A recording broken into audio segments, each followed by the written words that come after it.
Hi, I'm Mike, and this is my mic. Okay, hi, my name is Mike Celona, and I am so excited today. I'm just going to start off with step up to the plate to play the game. I am here with Joe Reo of Hidden in Plain View, one of my favorite bands. Hidden in Plain View was one of the driving forces in the pop punk / emo alternative rock in the early 2000s. You guys had records on Drive Through Records, more recently on Rise Records. You had a bunch of EPs. And I don't think a lot of people know, you have a lot of fun little compilation songs, like that Christmas song, Mr. Jones, Pop Goes Punk. But you guys have toured the world and done all these amazing things, been on Warped Tour for multiple years. Joe, thanks for being a guest on my podcast. Yeah, man. Thanks for thinking of me. Thanks for having me. No problem. That's all we needed. We're actually good for right now. That's it. Thank wave. No. So I said earlier, this is my midlife crisis. I am going to start interviewing bands and people that I grew up really liking, and even got the merch on today. Special. I think that's like people in the scene, they're like, you don't want to wear a shirt if you're seeing the band, which I would never do. I hate rules, man. You want to wear a shirt, wear a shirt. Like, I don't know, man. Lately, I do this thing where I'm wearing a Yankees t-shirt, and I'm like, I can't wear a Yankees t-shirt and a Yankee hat at the same time, so that look like I'm going to a game. But I just feel like these rules, wear your shirt. But I want to ask you, how's that fit? Is it comfy? Is it too heavy on the screen print? Like, as a shirt. Is that a fat joke? Is it? Are we? Whoa! How's it fit? No, I mean, is it a nice tee? No, it fits nice. It's good. It's like it's cool. All yeah. Right. I'm not like the perfect model for t-shirts, so like that's the hard part about bands. I feel like growing up, every band had we only had smalls and mediums. And I'm Italian. I'm a big boy. You guys played a show once where I was like, your original. This is the new shirt. It has everyone's favorite album, Life and Dreaming. But we were talking about how you had a row of duck shirts. Yeah. And those are fan favorites. I think the Ducky shirt was like a 2002 shirt. It was we were still pressing our own stuff, calling our friends who made t-shirts, and they were doing their best to not charge us too much. I said to you, it was our first t-shirt that ever had two colors of screen print on it. That wasn't just some cheap shirt with one screen print on it. But yeah, man, the Ducky shirt, that's a classic. And I think my sister still has that shirt. When you're in a band, I don't think people realize when you're starting out, it is a lot of grassroots stuff. And that's kind of what I'm excited to talk to you about. Because everyone always says I knew that band before they got big, but I feel like I really was there for the beginning, because I was in a bunch of bands growing up. So there were some shows where we would play together, but I want to tell you about the very first time I heard Hidden in Plain View. Okay. So I don't know the date, but it was at in Allentown, Pennsylvania, at a VFW, and it was you guys and Humble Beginnings. Okay. Was Punchline on that show? Because I feel like and Punchline. And I was one of those angsty kids. So it was I don't know who this Hidden in Plain View band is. I'm gonna go smoke cigarettes. That was that everyone did that for bands I didn't know. They're who's this other band coming? And then we heard the music and we were who the heck is this? This is great. And everyone, I feel like we almost did it to be mean. We left. We're oh, we're gonna go smoke cigarettes. You guys started playing, and I feel like the whole place came right back in. We're all right, these guys are phenomenal. That's cool. What was the venue? It was a VFW and in the basement. I guess my biggest thing is, how did you guys get hooked? Because I grew up in a small town in Pennsylvania, and then all of a sudden you guys were playing there every weekend. It seemed like that. Yeah. When we formed our band, we had all kind of come from different bands in Jersey who got our feet wet, meeting people who were putting on shows or meeting other bands at those shows and then trading shows. And it was always there was like 3 or 4 shows going on in North Jersey every weekend. So there was always a show to go to or go play at or try to get on. But like Allentown was like the next stop. Like we started reaching out past, like we couldn't keep playing in New Jersey every weekend. So we would go to Allentown, we would go to Connecticut, we would go to South Jersey, we would go down to like Baltimore.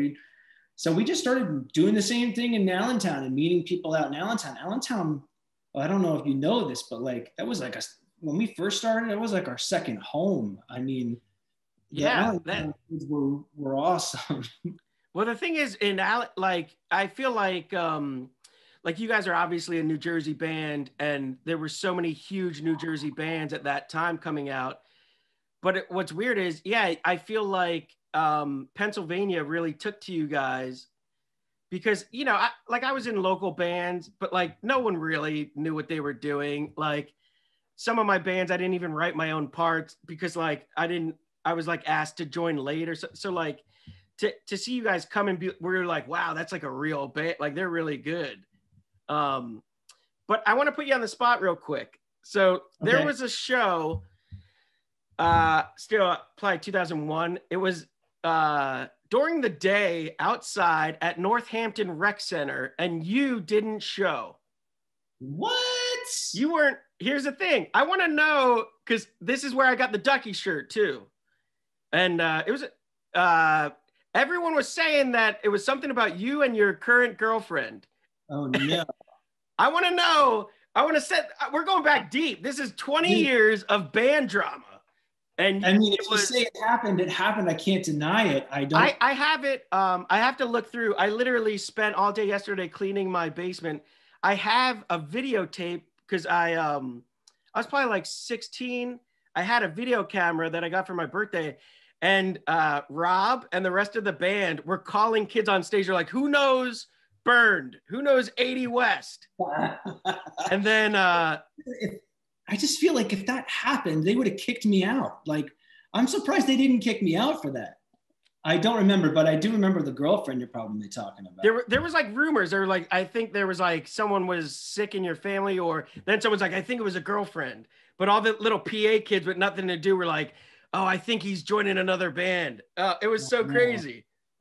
No, but I got to post that online because it was there. Like you're like an amazing singer.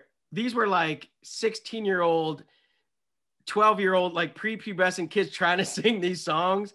It was the best and worst experience ever. No, oh my God. Horrible. Dude, that outside show, it was on the lawn. It was like, I can't, first of all, I can't believe they still played. And then actually I can believe they still played because that was our style. We weren't gonna like turn away. No. Who bought tickets. But I'm surprised I stayed in the band. They must have really liked my singing or thought I was worth keeping because damn, that's no, I'm not trying to throw you under the bus. I just always thought it was funny and I always wanted to ask. I'm like, what happened? I don't remember. I honestly but it was I think it was the summer. It was a crazy show. Because I've seen you guys a bunch of times, but I want to go back even further because this was when like when Hidden and Plain View first started. I don't think people realized that like the internet wasn't big. Right. So like your website, it was like angelfire.com/Hidden in Plain View. And like AIM was big. So I remember like you could just message you guys and be like, because no one really had websites. So it'd be like, where are you guys going to be? And like, I remember I talked to Chris, which what was his screen name? Was like Flop or something? Oh yeah, probably Floppy 45 or something. It was something crazy like that. And he'd be like, hey, we're going to be here. And he was playing like $100 bass guitar at the that's how old I'm talking about. Yeah, no, man, you're really like, you're scratching on like. Yeah. I remember when you guys got signed to Drive Through. What does a record deal even look like? Well, nowadays, I don't think it's anything like what we had, but it was all new to us. We didn't really know anything about this stuff. We had friends who got signed and signed a Drive Through before us.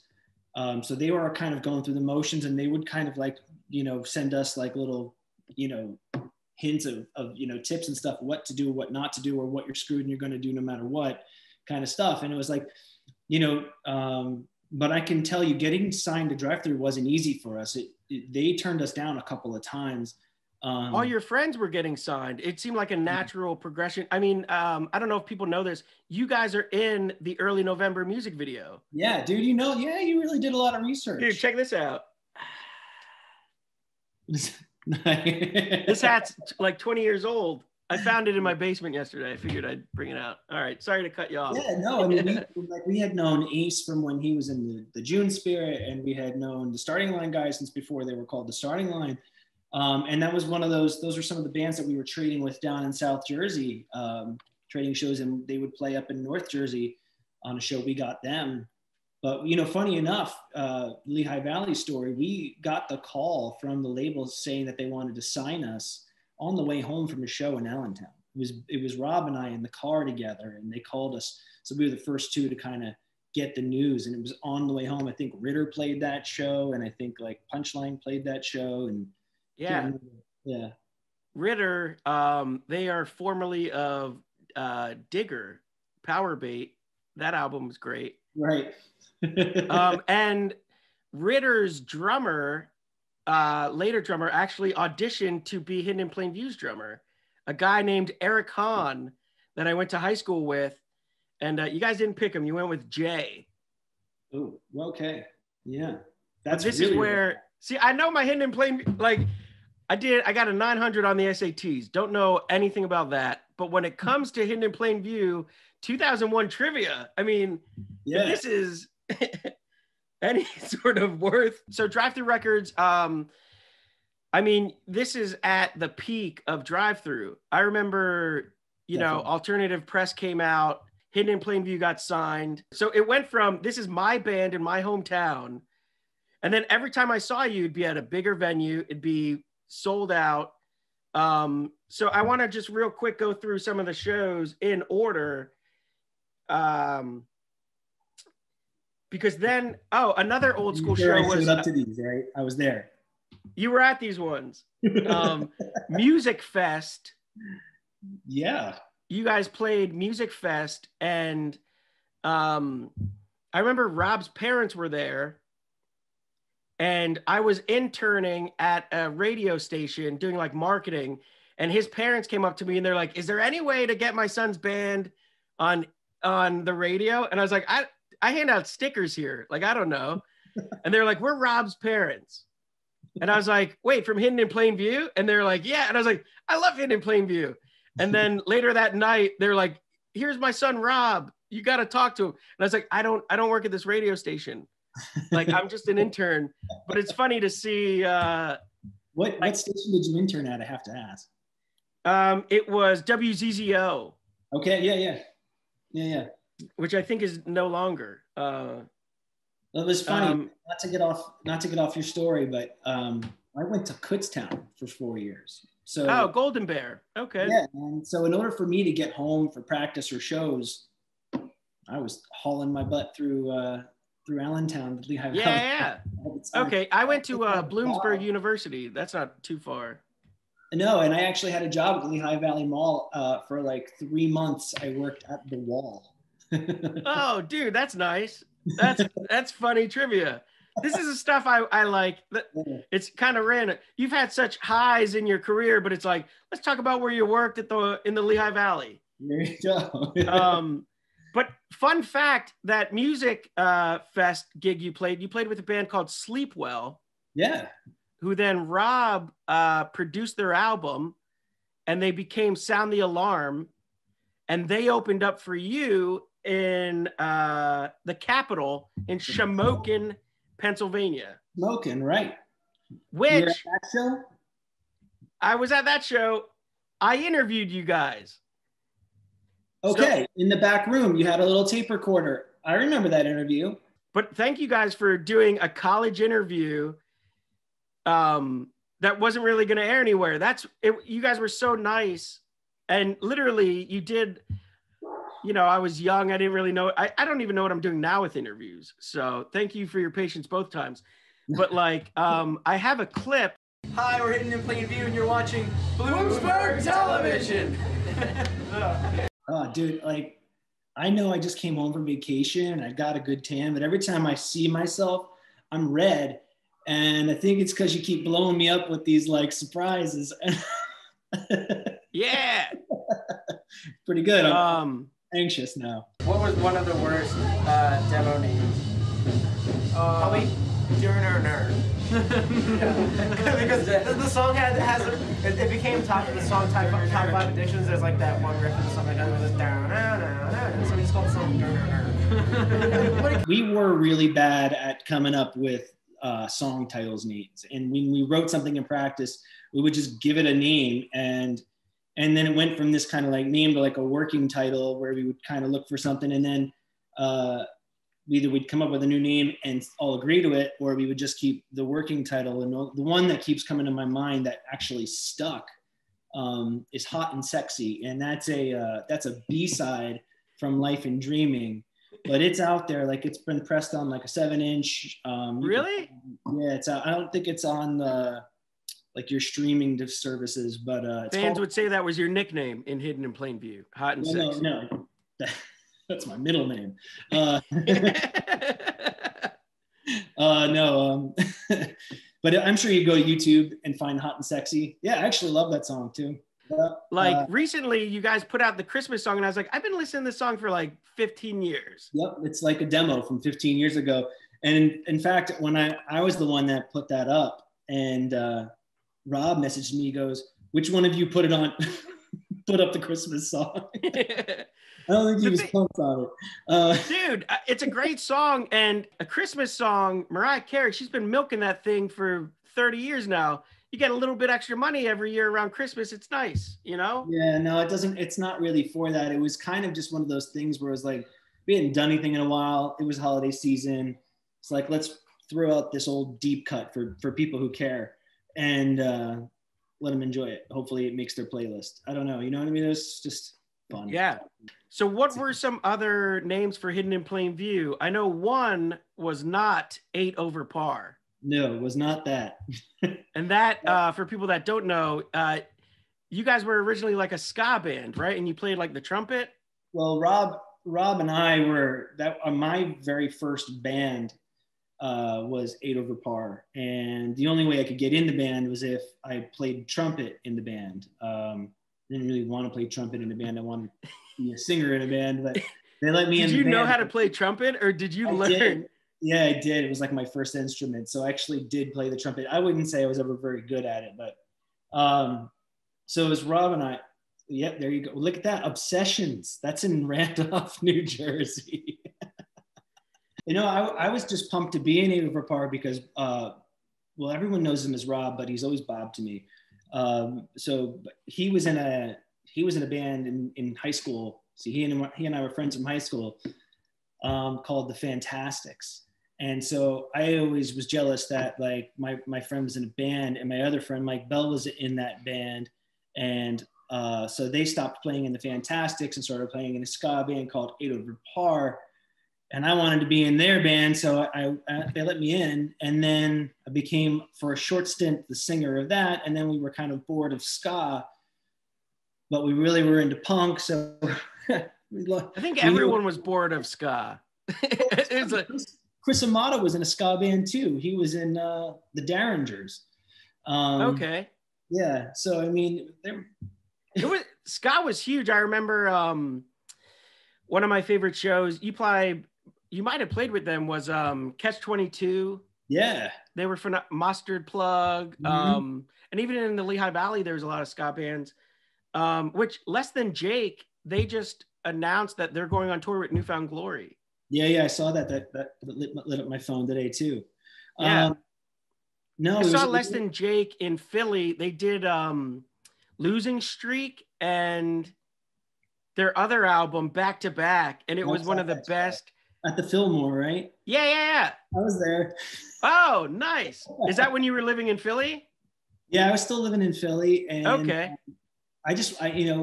We got to tour with Less Than Jake eventually, which is really funny because At the time we were offered this tour, we were also offered another tour. We were in Cardiff in Wales on tour, and our agent called us with these 2 tour offers. And let me tell you the first one. It was Saves the Day, Census Fail, the early November, and they offered us the opening slot. So we would be one of 4 on that tour. And at the same time, it was Alistair and Less Than Jake, and they were going to give us the 3rd slot. Oh, and a band called Kane Hodder that were on Fooled by Robin. And so we were going to get the 3rd slot on that. And for some reason, we thought the Less Than Jake was a better call for us. Meanwhile, that Saves the Day Census Fail tour was huge and like buzzing.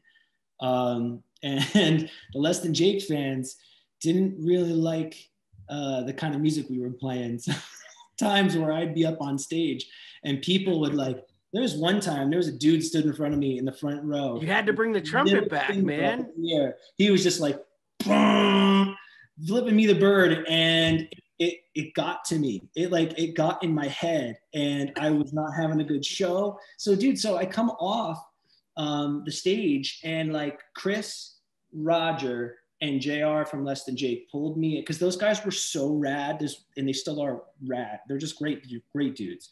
They took us under their wing. They were nice to us. They hung out with us. We hung out with them all the time. Pulled me in and said, dude, the next time somebody does that to you, you get in that person's face with the microphone and scream in the song lyrics in their face. And dude, they really got me to perform at a little bit of a better level. You know what I mean? It's like we really learned a lot on that tour. But anyway, I don't know, I'm rambling. But Less Than Jake, just great dudes, great band, awesome. It goes back to my Over parties, like, yeah. That's funny, full circle. You got into this industry kind of in the back door through ska, and then you're at this moment on stage opening up for arguably the biggest ska band in 25 years still. There's a memory on that tour where Chris had lost his voice and they weren't going to cancel any tours, but so Roger's singing a lot of Chris's parts and carrying both the load of both vocal parts. They asked me if I wanted to sing a song with them, so I got to actually sing Automatic with Less Than Jake. Oh, nice. Yeah, it's on. I think there's a video of it. I think Chris got a video of it and put it on YouTube. You could probably Google it. Yeah, so awesome. I don't think people give them enough credit for how good the bass lines are. Oh my God. The bass lines, he'll be singing and his fingers, I'm like, because I always played bass growing up. And I wouldn't even go near Less Than Jake songs. Well, if you watch too, Roger's always playing on his tippy toes. He's singing, playing bass and he's on his toes. It's just...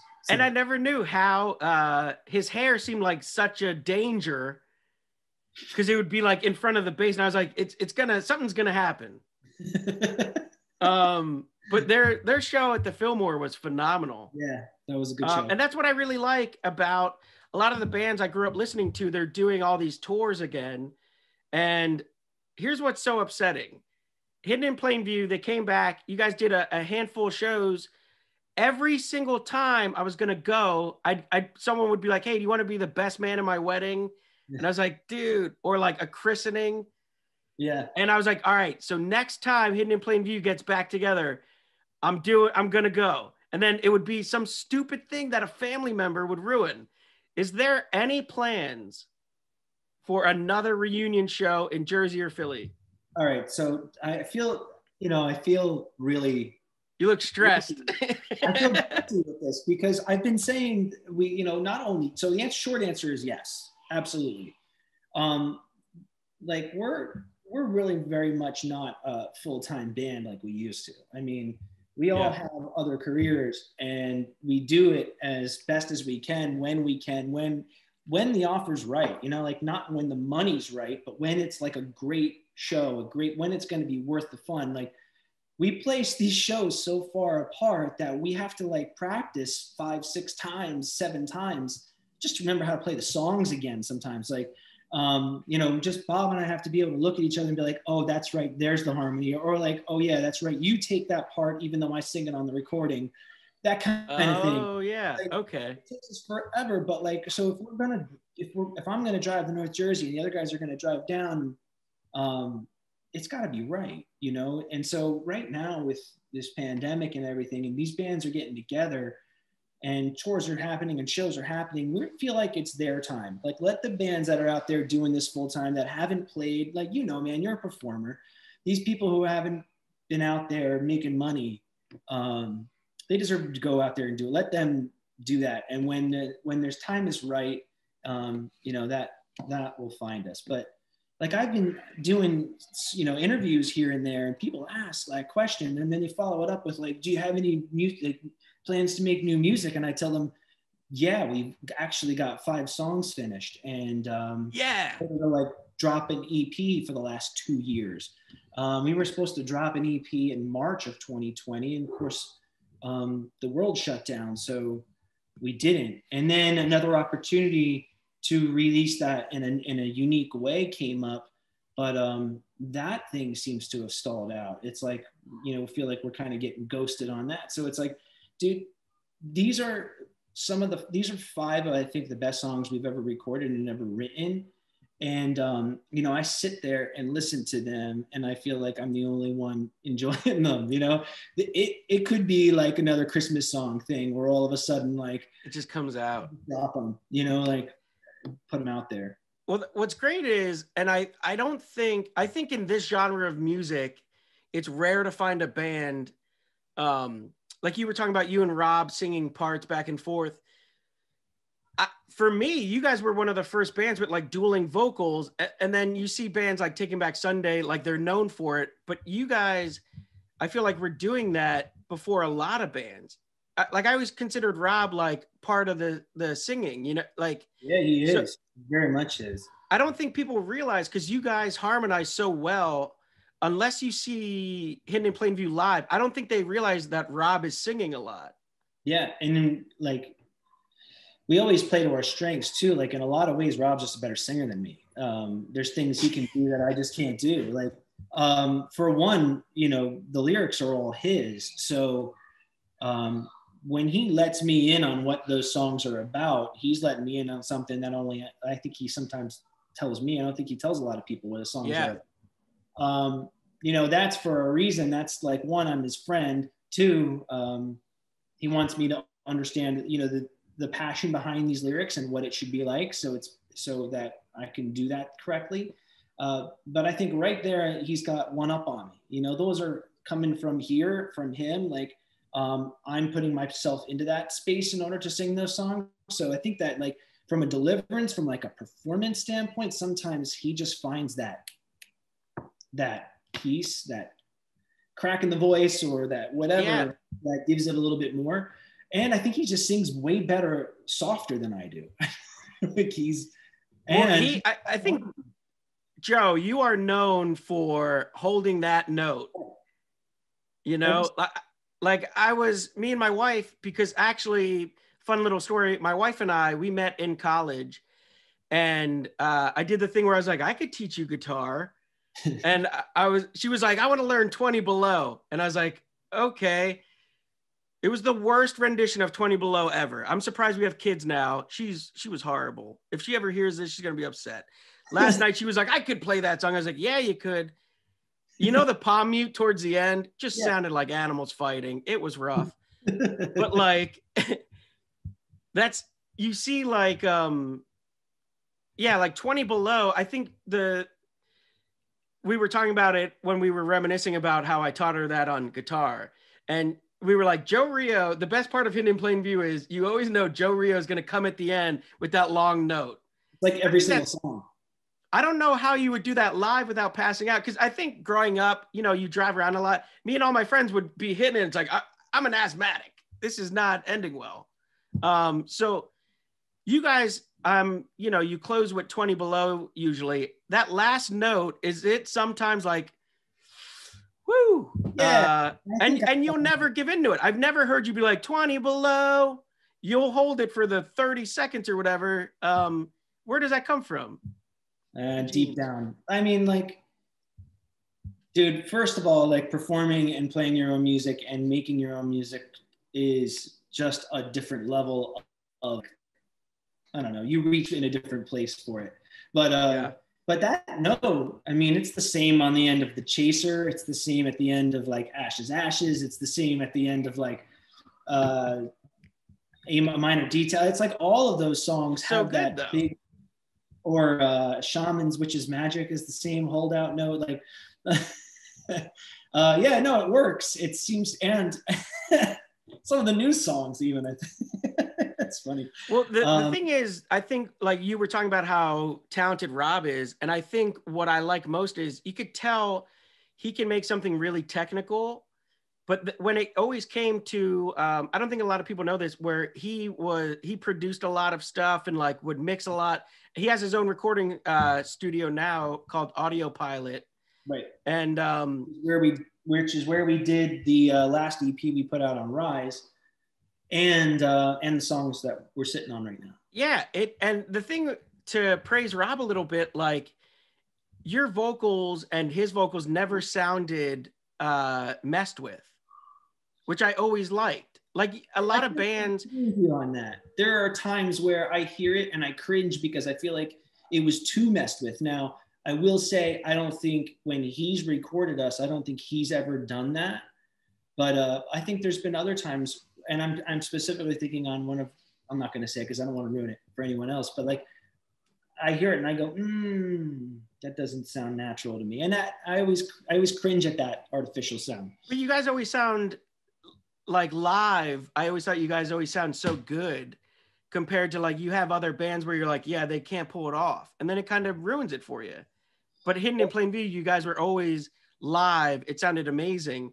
Some of the other shows, what was it? Bloomfield Cafe. Yeah. You guys played, and that was another show where we're like, oh, what's this one band? Receiving End of Sirens. We're going to go smoke cigarettes. And then we were like, wait a second, who is this Thrice Baby? Yeah. Like, and that's when they had their old singer. But that, and before we move on to kind of the way you guys have evolved, because I really think that you and Rob, I think a lot of bands get pigeonholed, but you could tell with every release, you guys kind of matured. I think from Life and Dreaming, which this week, right now on Instagram, people are arguing about Drive Thru Records' best release. And Hidden in Plain View, Life and Dreaming, people are going to bat for it. Really? People are saying absolutely Life and Dreaming is the best Drive Thru Records release. And I think from Life and Dreaming to your next album, Resolution, I think it was such a mature step that even when Resolution came out, I was like, I don't know, it just seems a little too mature for me. Then I got married, had kids. I revisited it a couple years ago. It's phenomenal. Resolution was, there are some unfortunate stories, I think, that are attached to Resolution when we were writing and recording that album that really got in the way of its potential. But we had like 22 songs written for that. And they were kind of just coming out. And at one point, Bob was just turning them out on his own. But when it was time to go record that, we weren't all on the same page. Like we had just been road dogs for too long, and there was a lot of just like communication issues, like really non-issues, but they were issues because we weren't communicating well. And you mean within the band? Yeah, like between me and Rob, which is just like, that's poison right there. A lot of the songs I think people really love and that, they want to talk to me about were songs we wrote in the basement of his parents', house. The same parents that were talking to you. I know Rob's parents. Come on, everyone. But like Bob, since like Eight of Our Parties, has been building his studio. He's been recording and doing, and it started all on an 8-track, and then it moved up to his first set of Pro Tools. And he was recording his dad's band in that basement. But like those songs were written over his studio with him sitting there looking at the screen, clicking and recording, microphone set up right here, guitar here. Okay, Joe, go sing your part. And then he would, you know, track it. And we wrote the harmonies there. And like, so why am I getting on all this? I'm losing where we're coming from. But no, he almost, I feel like we're talking about him so much, he should be here with us. We got to do this again where we just. Yeah. I just meant like, it seemed like, I know for myself, I always wanted like the drop D hard hits, like one of my favorite Hidden in Plain View song, Belly Full of Kerosene. Yeah. Just those harder things. And like in the Chaser where you screamed, I was like, oh, this is cool. And then when Resolutions came out, I was like, yeah, it seems more mature. I'm not sure if like, I almost had an edge to myself and I didn't even give it a chance. And then you guys, did you guys break up before it even came out? Yeah. So, I mean, so there were definitely different directions that we were going in there. And in hindsight, there were times where, you know, I should have maybe met in the middle a little bit more. And I think, you know, all of us should have, but you're right. We did purposely though. That was one thing we all did agree on is we didn't want to scream as much. We felt like we were being really compared to bands that we didn't want to be compared to at the time. Bands we liked, but not bands we wanted to be compared with. And we always kind of just wanted to be an edgy alternative rock. We wanted to be the Foo Fighters within the scene we went to shows in. You know, like we wanted to play songs fast and hard and chunky and vocals. And so we did. We wrote a bunch of different songs, but there are some songs on that album that I just wish didn't go on that album. And then there are songs on that album that I wish we played live, but we don't. Like I love some of those. Like something's got to change. Something needs to change is probably one of my favorite Hidden in Plain View songs.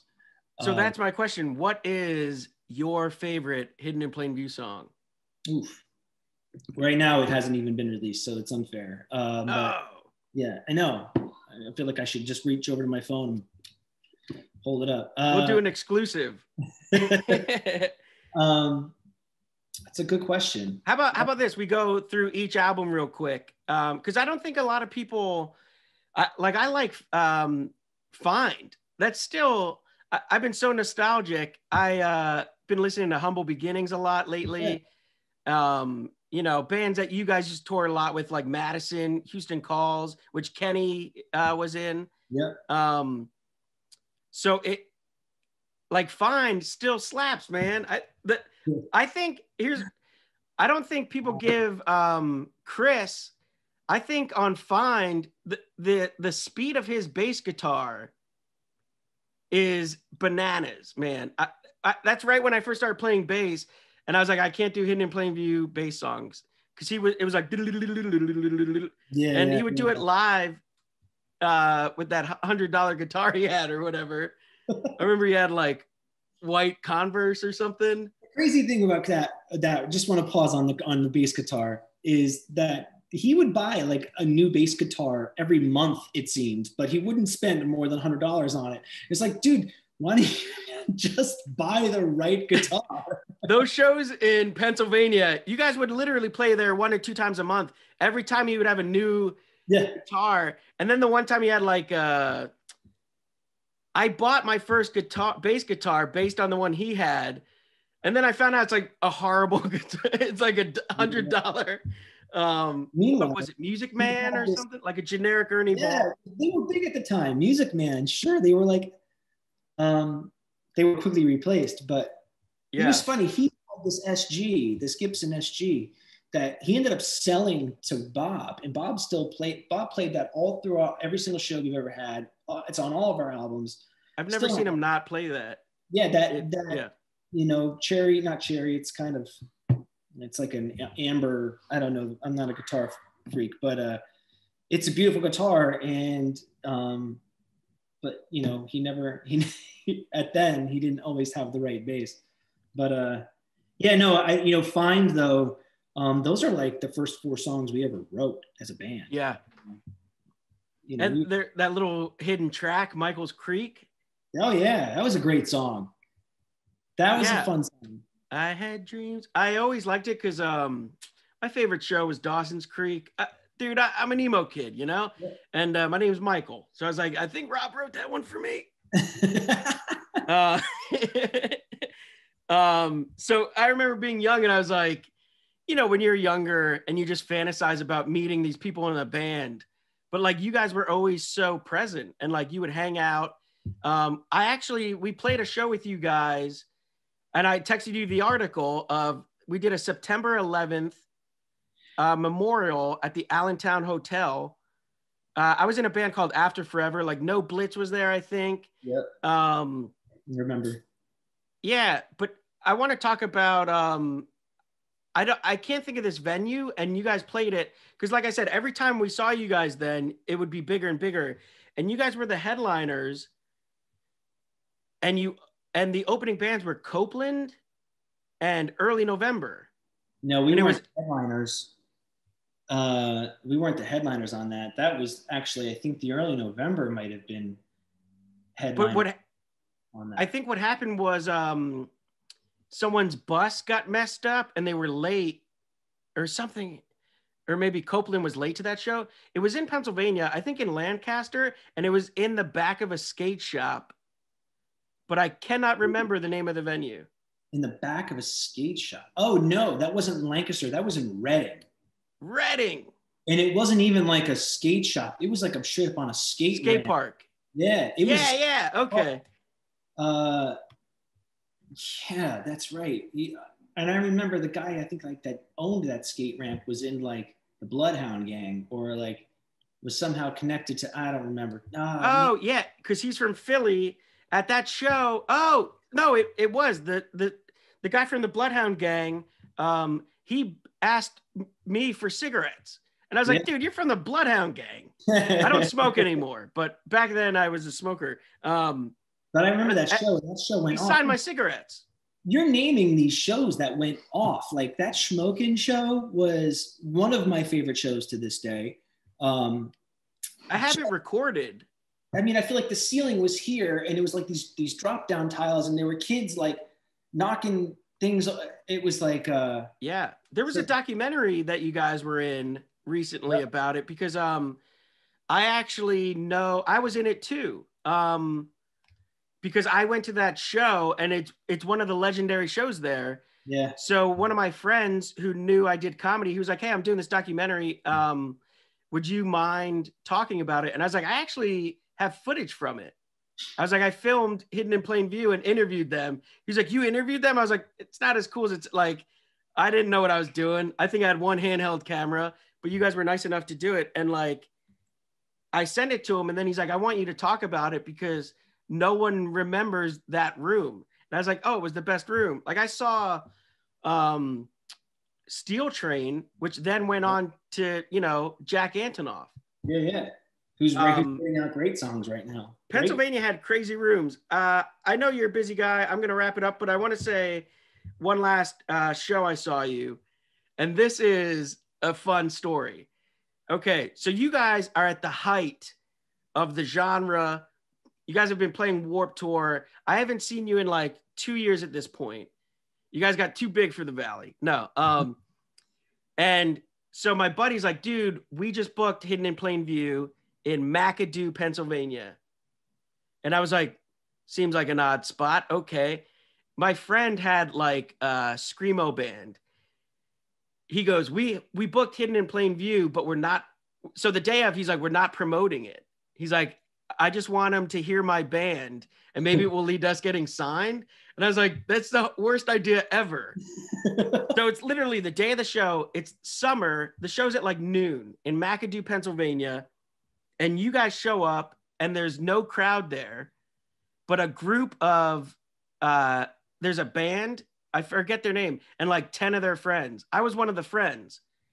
It was McAdoo, Pennsylvania on the top level of this bar in this giant room that we were the only ones there. I'm not even joking. You guys played so hard. It was the best live I've ever seen you. And you played to a dozen of people under the false pretenses that this was a real show. Rob started bleeding. You're like jumping around the floor. Like it was the best, the craziest, because you guys were like, it is what it is. Yeah. We have been there. I remember playing McAdoo. I can't for some reason picture the show right now, which is odd for me. It's how I know I'm getting old.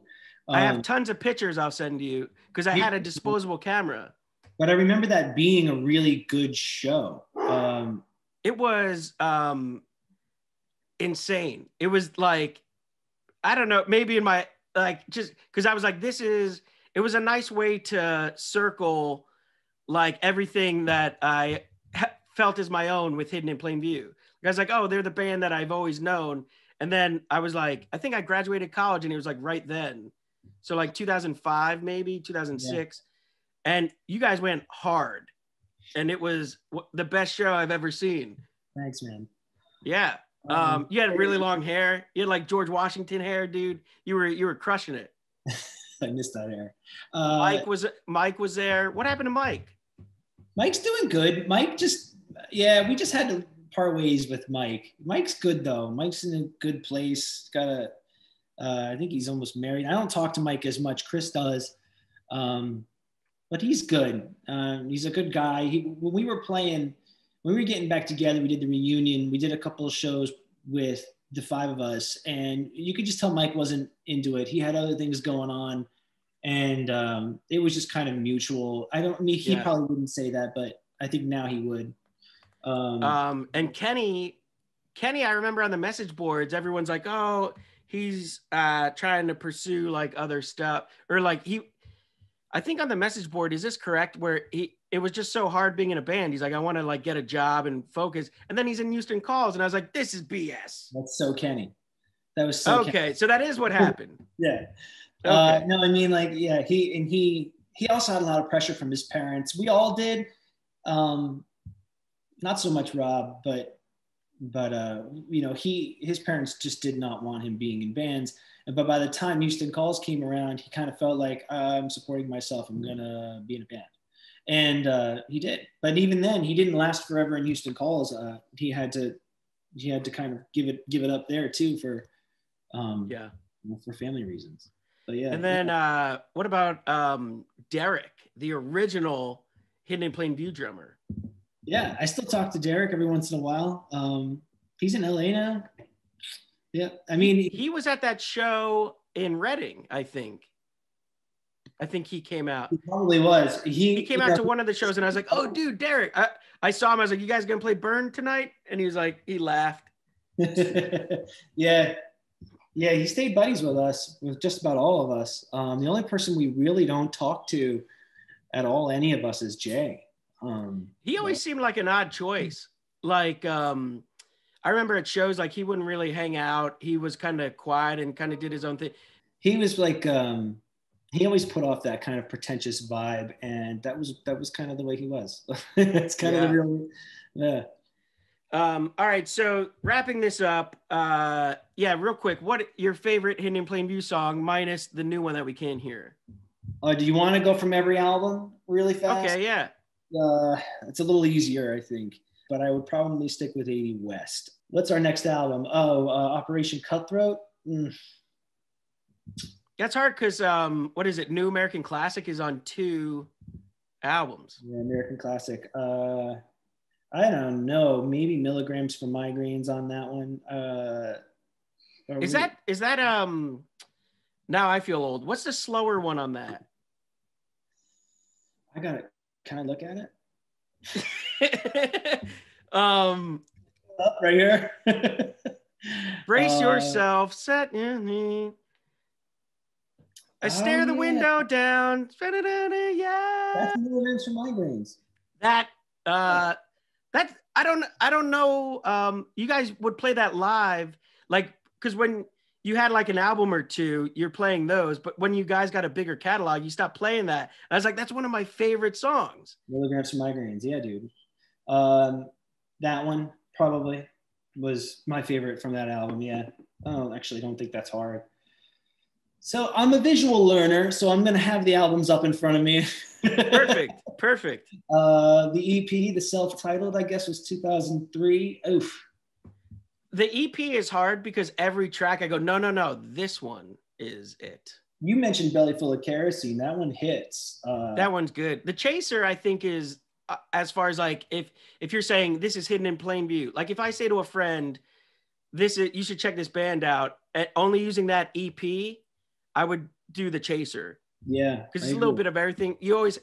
What I really liked is the main guitar.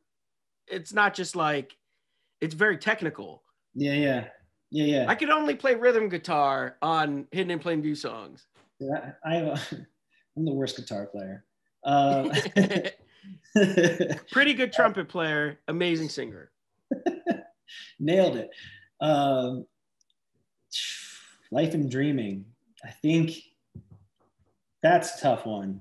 Did you know Garden Statement was going to be that like fan favorite? I do think I knew that. We wrote that in the studio. We showed up for pre-production on that album. It's beautiful. Like every time I'm like, that album and the process we did to record that album, we could probably have an interview on just alone. Yeah, we should. But yeah, that was all new to us. That was a whole new way. That was the real way, I think, to really get into an album and make an album. But we had some time at the end of our first week of pre-production, which we just kind of rented a practice space and sat with our producer and played him our songs. But we had a little bit of time left. So he's like, "Are you guys working on anything else? Anything else you guys like have?" And we started this piece that started off like very much the beginning of Garden Statement. And then the whole ending like was just written then. And Bob kind of runs off with a pen and paper and writes the big, ending spills part. His ink and spills his guts again. I mean, exactly. And so that song just kept coming, and then we started tracking it, and that song just kind of kept being like, whoa. Yeah, no, that's easy. That's an easy choice. The way you guys layer stuff is phenomenal, but it doesn't sound overproduced. Well, that's what I always liked. About 20 Below, dude, if you listen to that song with good headphones, the amount of layered screams is like haunting. It sounds like, I feel like I like that. I like the way you put it, but like gothic kind of angelic. We layered a lot of harmonies on that big part there. All right. You got an interview with me. I could talk Hidden in Plain View as long as you want to talk Hidden in Plain View. But yeah, I know, sorry about that. Right? You're gonna have to edit real quick. We're gonna wrap it up. But here's one of the pictures from McAdoo. I love that T-shirt. And then, dude, this is Rob. I've never seen Rob go this hard. He was literally bleeding at the end. Here's a fun picture of him from the McAdoo one. That's the SG. Yeah, dude. Phenomenal. And I want to show you what I look like then. Pretty big deal. What's changed, man? Dude. But no, I want to thank you for everything. This has been awesome for being a lifelong Hidden in Plain View fan. Did you know that your poster was in the movie Alpha Dog? I did know that. Know that. Yeah, but that was a pretty big deal for us when that happened. We were pretty proud of that. That's cool. I'm going to wrap it up. I just have one last question. Sure. And it's going to come from my son, Vinny. He's 8 years old. You won't be able to hear him because I have headphones on. Okay. So Vinny, he plays guitar and drums. He's one of the best kid drummers I've ever seen. He wants to get a van, live in a van, and tour the world. What advice do you have for him? Wow. Vinny, nice to meet you, Vinny. Dude, advice. I think that if touring in a band and writing songs and playing shows is what you want to do, the advice I'm about to give you is basically for anything you do in life, okay? Someone once told me, don't put all your eggs in one basket. Don't try only at one thing and do one thing, which I completely disagree with. If you're gonna do something, if you're gonna record music, play music live, go out in a van and do it, you gotta do it with the mentality that you will not fail at it. That no matter what, it's gonna be all right, we're gonna make it work. And if you really, really, really believe that, it will work. Trust me. Okay. It just means no matter how hard it gets, no matter what you have to do, you'll focus on making the right choice and you'll make it happen. So it really just kind of starts here. Awesome. But we're actually taking him to his first show. We're going to Newfound Glory and Less Than Jake at Starland Ballroom. Nice. Enjoy it, man. It was funny that Less Than Jake came up in our conversation today. Yeah, and the Newfound guys too. Those guys are, dude. Those guys are dear to my heart. I love those guys. They are not only the sweetest dudes, but like you want to talk about like the old Allentown days when we were kind of coming off of 8 Over Par and starting in Plainview. I saw them open for, I think it was Real Big Fish. And they tore the roof off the place. I walked out of there with their CD. At that time, it was a Newfound Glory, and they were on like Eulogy Records in Florida. Yeah. And so talk about influences on me. Just watching the way they tore the roof off the place was like big. But anyway, yeah, man, enjoy that show. That sounds awesome. Definitely, yeah. I think on paper, I've seen Hidden in Plain View the most, just because the early days of in my hometown. But Newfound Glory is definitely up there. I'm pumped. All right. Thank you for everything. Thank you for your time. I'm going to play it off if you want to join me. Oh, look at it. Oh, I got a Hidden in Plain View sticker right there. Nice. Look at that too. That's the newer one. Wow. I have the other one's on my bass. Yeah, that one be on the back of my Saturn. So I don't know if this is even going to pick it up, but I figured it would be fun. With these cold winds tonight, without you next to me, it feels like 20 below. Wait, you guys, we're doing a reunion tour? You need someone? I was just looking at the way your hands are on those frets, and I was like, you know what? Dude, I love the Thursday birds in between the frets. Oh yeah, dude. So I've had this guitar play as long as I've been a fan of Hidden in Plain View. So there's some like old gems on here. Yeah. Because the starting line, like I said, I work in television, and I used to be able to email Drive Through Records, Richard, and he was like, "Oh, you want to work in TV?" He's like, "Come, we have a new band called The Starting Line. You should work on their music video." And my parents wouldn't let me go. Oh, really? Was it the Best of Me video? No, it was the first, I think were you guys in their video, Three's a Charm? Bob was. I think it was that one. Yeah. So full circle, man. Thank you for everything. Joe Reo, Hidden in Plain View. I hear we got new stuff coming. Yeah, I've been saying that for a while. Just cross your fingers, everyone. And also check out the EP Animal. I think it's one of the best things you guys have put out. It kind of is like a nice bookend of all the albums put into one. So if you're a fan of Hidden in Plain View, it's all your strengths.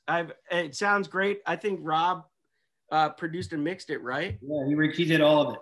He recorded it's phenomenal. So check that out. Also go to MikeSelonaComedy.com. I got some shows coming up in Pennsylvania, Jersey, and Connecticut. Go to iTunes. I have an album called The Do Not Call List. And on Amazon Prime, you can watch my special Calzone Farm. Thank you guys for listening. Rob and Joe and Flop and Kenny and Derek, Chris, not Jay. No. Joe, thank you so much. Joe Reo, Hidden in Plain View. Thank you so much. Thanks, Mike. See ya. No problem.